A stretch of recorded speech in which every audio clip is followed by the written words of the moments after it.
how does Malacanang CVP Sara publicly defending Kong Pulong and their history of siding with figures involved in serious crimes like Pastor Quiboloy, who's facing sexual abuse and human trafficking charges? Yun na po ang nangyayari.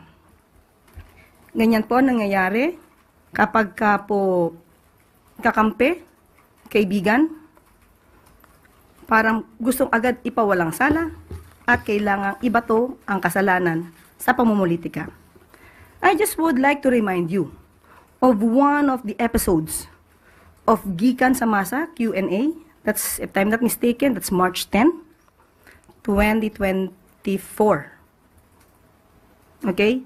When the president was interviewed by certain media personnel or vloggers, Pastor Quiboloy admitted that he was once complained of illegal conversion land.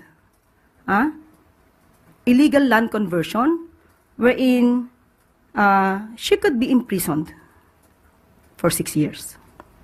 Ang sabi po ni Pastor Quiboloy, nagpapasalamat siya kay Mayor, or tinawag niyang Tatay Digong, Mayor Digong, dahil si Mayor Digong ang lumakad.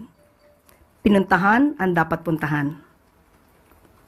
So ano po ba ang nangyayari kapag ganito po ang sinasabi?